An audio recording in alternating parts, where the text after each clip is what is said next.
I just want to ask just a couple of questions, and I won't keep this running long. So don't worry. This is going to be one of the truth of it is, I'm an introvert, and it's kind of the wrong side of the camera for me. Oh, I know. But I'll try. Imagine how I felt on. Yeah. Oh, shit. All right. First, I just want to ask, how did you get started as an animator? Well, I came from Ohio. I was 19 years old, from a farming community, and I got lucky and I became a traffic boy at Disney. And after a time, I just so wanted to get into, I'd gone to art school, but not much.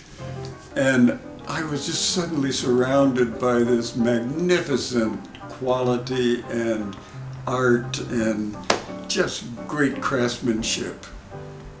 And I was carrying messages around to secretaries and executives and such.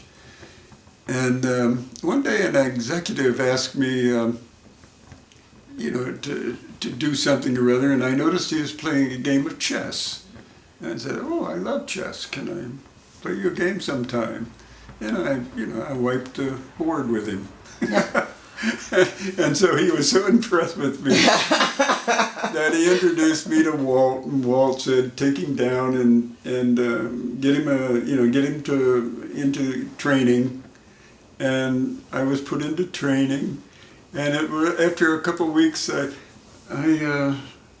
was part of the low staff quality of animators. Oh, I wasn't an animator. I was first what they called an in-betweener, and then a breakdown artist, and I rose to the lofty level of assistant animator, to one of what they call one of the 7 old men.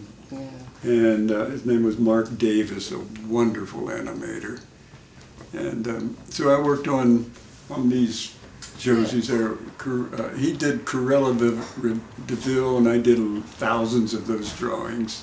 And so that's how I got started. And after 5 years, I left Disney, and I thought, I can't compete with the quality of the art here, but I know who can. And so I decided to start my own company and hire people. And it worked. And the first work I got was a commercial.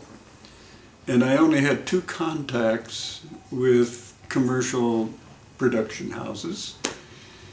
And you could only call them once a month, or you're considered a pest. So I finally got an offer, and the account executive said, "So how much would you charge to do this?" And it was a 10-second commercial for the Sands Hotel. And all that was involved was their logo lady, and she with a veil, and she winked. So I only had to do an eye blink, and there was one instrument that gets da-dum-dum. Oh, I get it. And that was it. And I said, "How much would this cost?" And I figured it out, and I think it was about $800 it would cost me to make this. I said, "Do I dare to double that for some profit?" So I said, "Okay, I'll do it for $1,600. And they said, "Oh, that's a great thing. That's great. That's great." And then 20 minutes later, the agent called me back. "We're sorry to tell you, but I'm afraid the account executive thought you didn't know what you were doing, and we gave it off to somebody that bid $6,000 on it."